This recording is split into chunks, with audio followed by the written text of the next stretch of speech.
Assalamu alaikum wa rahmatullahi wa barakatuhu. Hello, everybody, and welcome to Sister Yusra today. Sister Yusra Eshaq is here to talk to us today about why we don't lose weight in Ramadan. I'm so super interested in getting on with this talk today. I'm ready for this one. How are you all? Are you all well? I hope that you are. Sorry. I'm absolutely great, Habibti. Thank you so much for having me on. As always, super excited to be chatting to you. I know you and I can go on for ages. So it's awesome to be here. Yes, mashallah. We've proved that a few times, haven't we? We just go on and on, bless.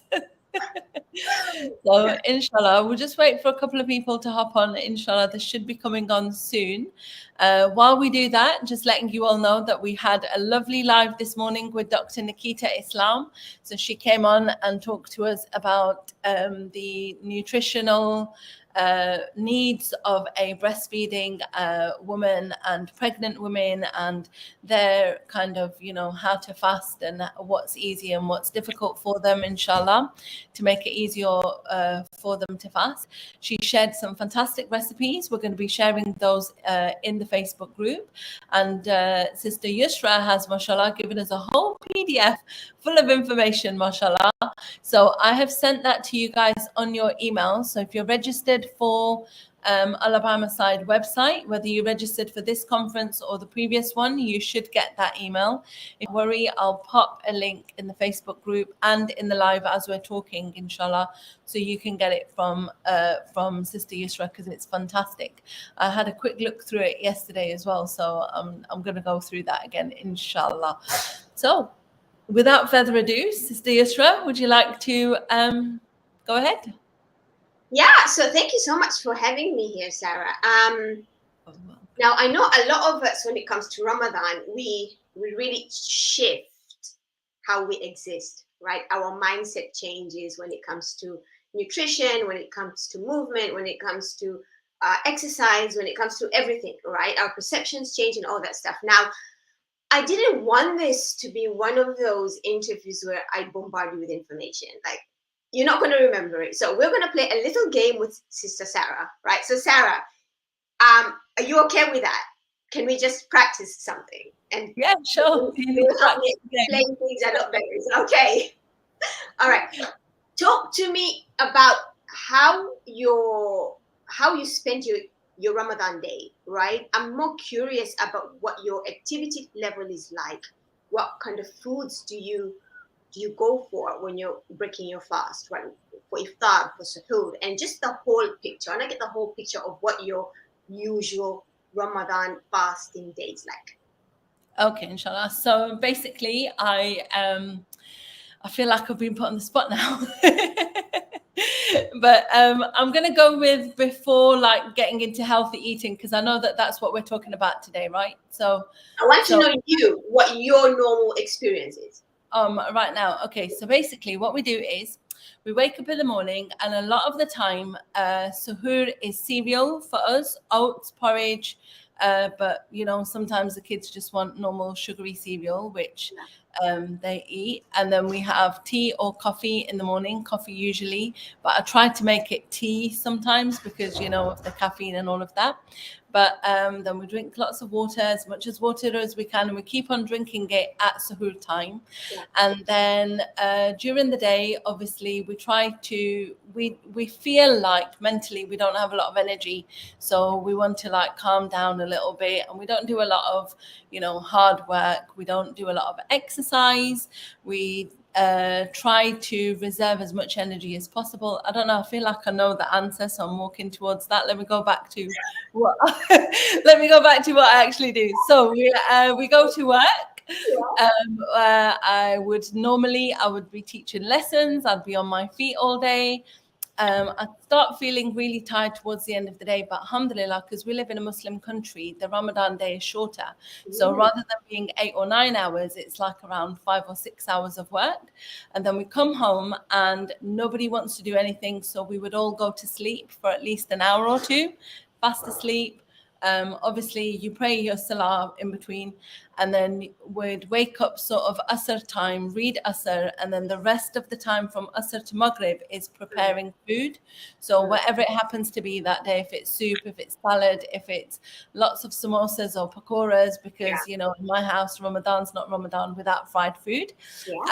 And then we've got to make a big meal. And a lot of the time, because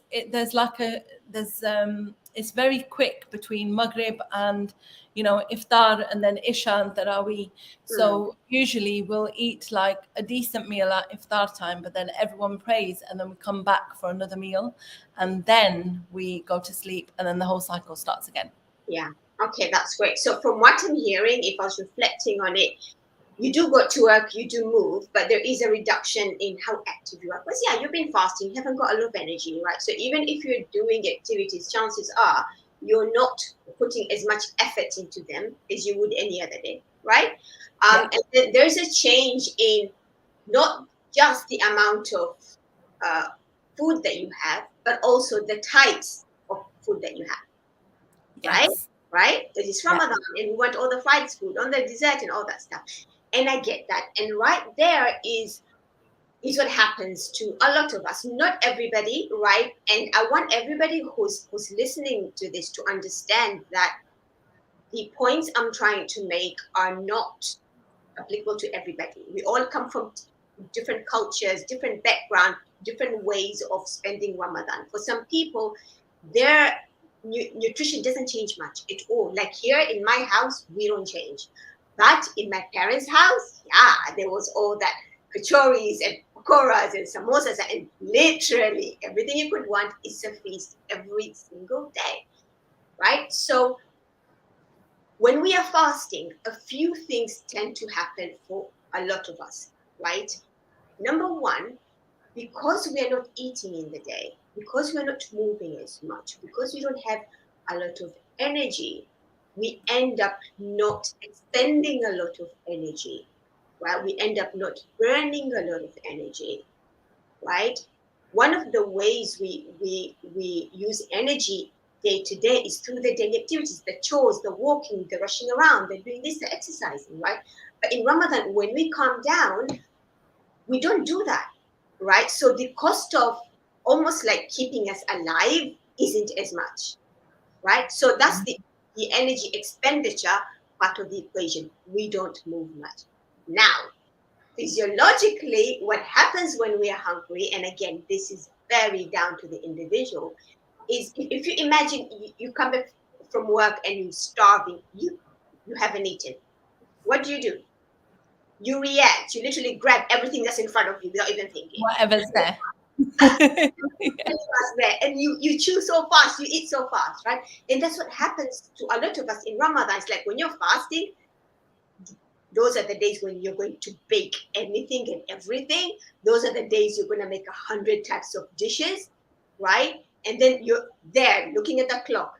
2 minutes left, right? And the moment it hits that adhan, boom, right? So you react to hunger as opposed to responding it, right? So you end up naturally overeating because you're so hungry, right? You eat so fast, you eat so quick, right? And by the time you realize and you stop, you're like, oh my God, I'm so full, right? So what happens is, number one, because you're reacting to that hunger, you're so hungry, you don't wait, you end up eating whatever that's there, almost mindlessly, right? Number two, because you're chewing so fast, you're not allowing your gut, right, to communicate with your brain to say, hey, hang on, I'm actually full up now. You're inhaling your food. I inhale my kachoris. Like, I'm not a dessert person or sweet person, but salty, that is my thing, right? And I can eat 10 kachoris in a sitting without even blinking, right, in Ramadan. So there isn't much of a thought process going there. I choose so quickly, I eat whatever that's there, right? So that's the second thing that happens when it comes to how we change.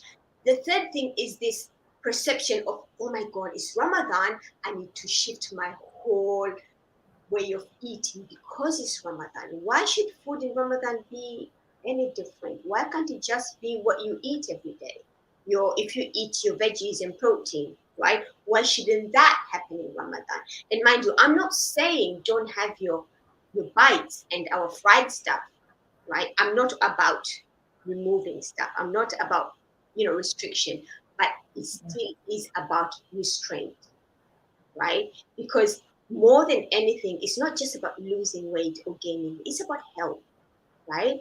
And if you look at here in the UK, we are fasting for what, 16 hours is going to be, or what, 15 or 16 hours, right, Sarah? So the eating window to feed ourselves nice nutrient food is very small.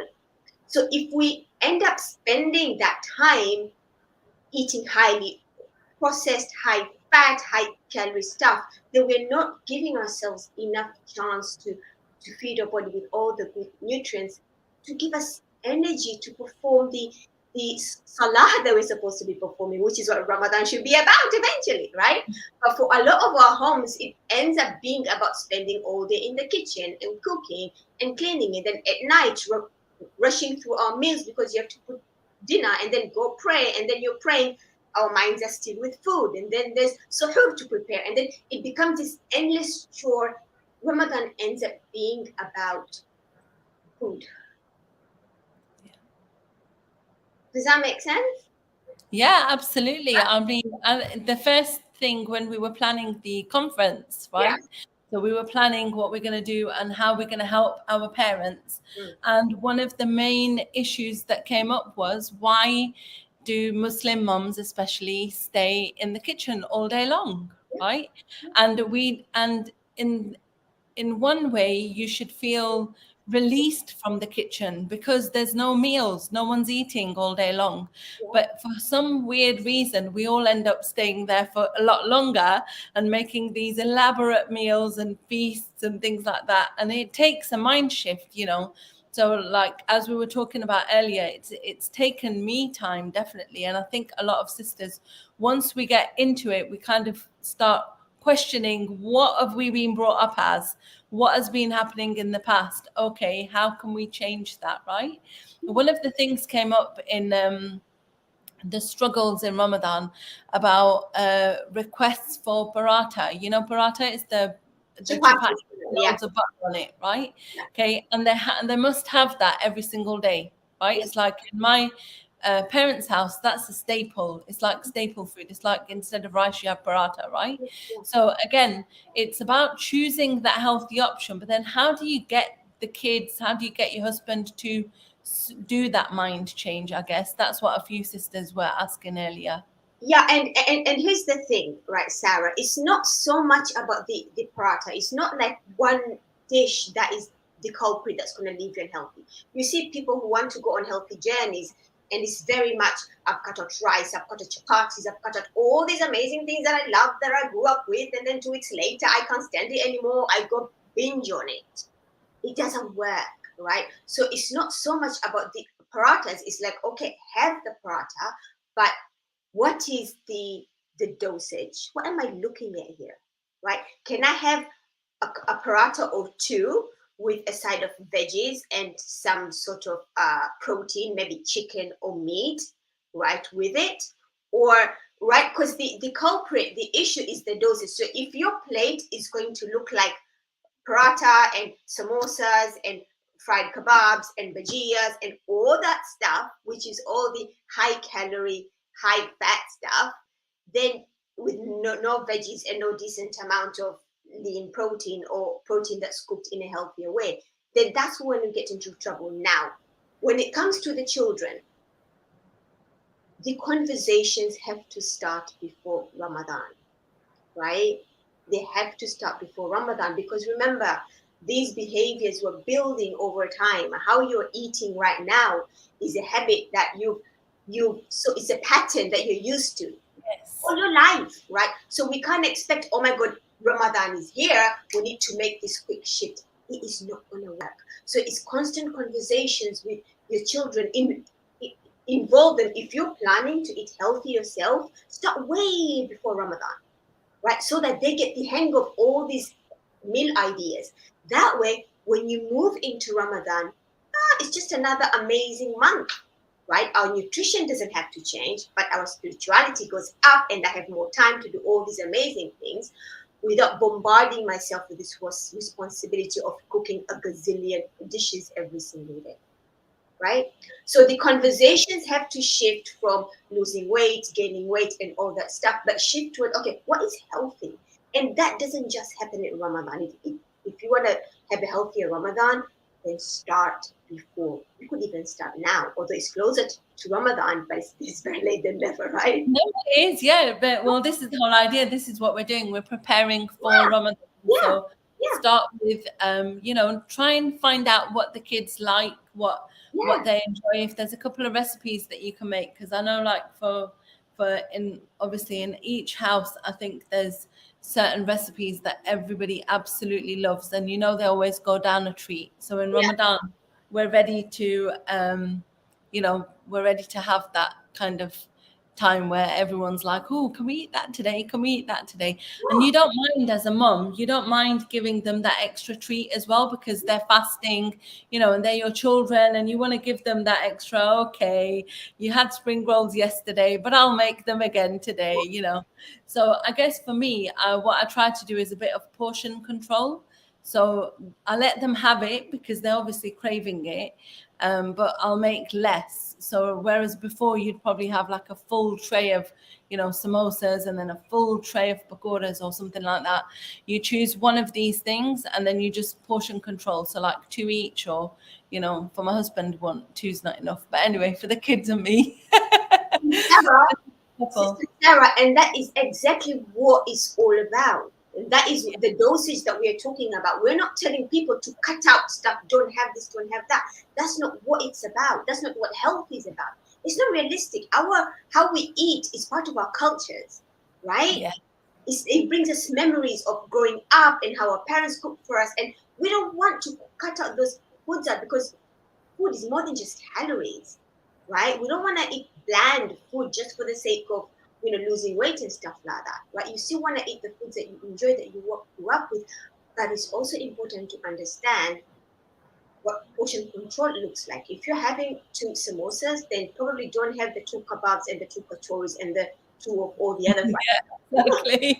Right? Make sure your plate has nice, good amount of protein and a good amount of vegetables. Because remember, if I go back to the first point, right? A lot of us don't lose weight. I don't lose weight in Ramadan, even though the eating window is going. And I exercise in Ramadan either. But here's the thing, because my movement in the day, like I can think when I'm fasting, literally, right? I'm not a very happy person when I'm on an empty stomach, right? So my energy during the day is really low, right? And when I go and eat, it's almost like it balances itself out, right? And I'm also not the type of person who binges or eats quickly. It's a behavior that I've built to eat slowly, to chew my food slowly. And even then, I don't lose weight in Ramadan. I'm not trying to lose weight in Ramadan, but even then, I don't lose weight in Ramadan. Now, you have people who, because of that overreaction and the types of food that they consume, because they're not burning a lot of calories, they end up consuming a lot more in a short window of time, right? Yeah. They end up eating more calories than they've burnt. Now, you do have other people who lose weight in Ramadan, right? And there's a sister who made a comment about this. Is really interesting. You do have people who lose weight in Ramadan, because for some people, when they're fasting, there's almost this like a threshold of you're hungry, and then you're not getting food. Once the threshold of hunger passes, you're not hungry anymore, and you can survive with one date. Do you know what I mean? I know for myself, if I start my fasting and 3 dates in, I'm khalas, I'm full up. I can't go on eating. I get full up really quickly. So you do get people like that whose activity isn't really low during the day, so they're still expending a lot of energy. But then when it comes to eating at night, they can't eat a lot, right? Because they've been fasting all day, which then ends up them losing weight. Right, so everybody responds to Ramadan in a very different way. It's just really a matter of understanding your own behaviors. What are your patterns like? what are your patterns like, and where can you change them in a way that serves you and your health, and really whatever you want out of Ramadan, right? Yeah, definitely. I fully agree with you. And some of the comments as well, they're also agreeing with us. MashaAllah, some of the sisters, Adila, saying we've cut down on fried food and we have chapati and curry, just with a bit of fruit. And Sister Shanaz, Assalamu alaikum. Nice to see you again, sister. She said, I'm in the kitchen longer on normal days than I am in Ramadan. That's fantastic, Yeah. because for us, I feel like it's the opposite. But to be honest, I'm not that kind of a mum. I don't think that I love cooking and cooking. You know, we had my cousin over actually a couple of days ago, and my mum said, "Oh, what did you cook?" And I looked at her like, "Do you know me? Why are you asking me what I cooked?" You know what's interesting, Sarah? What's interesting? Like I'm not a big cook. My husband is he's an amazing cook. He's the one who cooks for us, right? But in Ramadan, like my kids, they wait for Ramadan because it's the time when mommy bakes. Like I'm fasting, I can't concentrate on my studying or on working. So what I'm gonna do, I'm gonna be in the kitchen and bake so the time passes, right? So I literally do the most cooking in Ramadan. Like we have enough. If I'm not praying or doing dua, then I'm cooking just so time passes. No, it's amazing, isn't it? Alhamdulillah. Sister Adila saying that overfilling and overeating makes it difficult to pray as Absolutely. well. Absolutely, because after you consume a lot of food, remember there is a digestive load, right? There, your body is gonna burn calories to digest all the food you've eaten, and that can leave us tired. And this is why after you have a heavy meal during lunchtime, you tend to feel sleepy after, right? Yeah. It's because of the Yeah. amount of calories that you've taken. So your body in the digestion process is a normal response for the body to leave you feeling tired. So if you're consuming a lot of calories in one sitting, yeah, chances are you're not going to have a lot of energy to pray the way you want to pray, right? Oh, wow. Yeah, it's so true. We had another question earlier today, actually. And by the way, sisters, if you have any questions, please do pop them in the chat. We are here. We're helping you out. If there's anything that you struggle with, if there's anything that you want to know what to replace it with, just let us know. Sister Yusra is an expert on nutrition, mashallah. And funnily enough, I don't know why, but I forgot to read out the whole introduction, didn't I? That's okay. They can read Already. it themselves.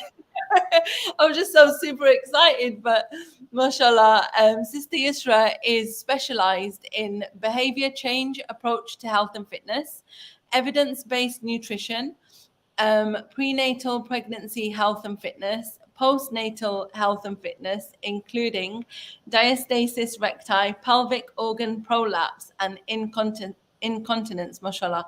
So she's really super experienced in nutrition and diet and looking after yourself and making sure that you're getting the nutrition that you need. And one of the sisters earlier today, she actually asked the question, and I said, I'm going to save it for you because obviously I know that's your expertise. So she was saying that if we wanted to keep fit, what kind of activities are good for Ramadan? And what kind of timings are best? Like, would you say before iftar, after iftar, or whatever? That is an amazing question, and I like that, right? A lot of people tend to think, oh, it's Ramadan, I shouldn't exercise and stuff like that, right? While it's true during Ramadan, it's not the time to hit PRs, to challenge yourself like crazy, right? You don't need to do that, but keeping active is still important. Now, this is really going to depend on the individual and how they feel. For example, for me, if I'm doing a high intensity cardio or anything like that, I like to do it half an hour before I break my fast. That way I go really hard, super hard, I'm done, I go eat, right?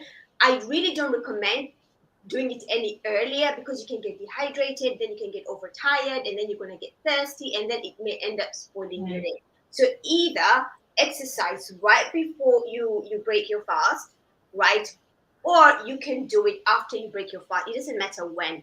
Now, if you're strength training, say if you want to lift weights and stuff like that, which I also do in Ramadan, this is again very down to the individual. I prefer to do my strength training session after I've eaten because I have the most energy. right? And because I lift heavy weights and stuff like that, I'm not going to have enough energy or give my workout all I have on an empty stomach. So I prefer to do it after I've eaten. You do have people who can do it fasted though, right? So there isn't like a rule of you should do this and you should do this when and how. Find out what works for you, right? Find out what works for you in a way that doesn't really leave you feeling tired, which is why the only thing that I try to recommend to my clients is don't do your workouts too early in the day if you're fasting, because then you have a whole day spent on, maybe being thirsty and being overly tired. And that's probably not what you want, right? So anytime right before you break your fast, depending on how you're feeling, or after you break your fast, and it can be any activity that you enjoy. You really shouldn't train. You don't have to change your training so much, right? Yeah, it's just down to the individual, like everything else in life, Sarah. And this is the thing, when you ask yourself, I'm going to give you answers, and I'm going to go back to the individual, because it really does. Everything depends on the person in front of me, right? Does, yeah, definitely. I mean, obviously some people might be able to do extra just before Ramadan, just before iftar. You're just like, oh, I've got a little bit of energy left. And I feel like, yeah, that those kind of people are like my husband, like they're very fitness fanatics anyway. People like me are like, nah, I need to eat a little bit first. And that's totally okay, right? So I have some clients who train during the day and they ask, no, I'm not thirsty, I'm good. I'm like, okay. I have other clients who say, yeah, can we take it down a notch with our workouts? Because, I have other clients, no, let's leave everything as it is. I'm good to train after I start. And they do it, right? So, yeah, it's just down to the person. Yeah. Fantastic. Jazakallah khair. Thank you so much for coming on. You've given us so much to think about in such a short time, mashallah. It's just been like boom, boom, boom, mashallah. I leave everybody with two things just to practice when they're breaking their fast, ladies. One thing is chew your food slowly, right? Just take time, enjoy. You've been fasting all day. You haven't eaten all day. If you're having your date, enjoy the time. Be present with your meals. Chew it slowly, enjoy, right? Secondly, portion control, right? Have whatever you want on your plate. That way you don't have to go for seconds or anything like that. If you don't react to that hunger and respond to it, like, hey, Yusra, calm down. I know you've been fasting all day, but it's okay. Food is here now. You can take time to eat slowly, right? You may find that you're eating a lot less than you usually would have otherwise, and that can help you stay healthy and have more energy for your prayers. Yeah, definitely, mashallah. That's good advice. I've just popped it in the chat, sisters, because Sister Adila is asking what kind of foods are suitable, food and drink to eat, because the length of the fasting day is quite long in the UK. So what can keep you going during the day? And obviously we're going to wait for your answer, but I'll just let them know that the PDF that Sister Yusra has prepared has got loads of information, a lot more detail in what she's been talking about today, and she's got really good recipes after right at the end as well. Plus there's a Ramadan tracker, isn't there? Yeah, there's a little sort of easy tracker that I've put only for the first 20 days, because the last 10 days you may want to be more chilled because you're praying longer and stuff like that. So I thought if you track the first 20 days, just a tick of, I've had my veggies today, I've had my protein, and I've had my fruits. Just like a fun way to involve your kids as well. Like, okay, we've had all these important things today. We are good, right? So you can just print that last page out, especially stick it on your fridge. Yeah. So you've got like a little record, inshallah, of what you guys have, well, especially for the kids, I think it's quite useful, isn't it, to have that visual record? And they love ticking things off, don't they? Bless them. Yeah. I remember.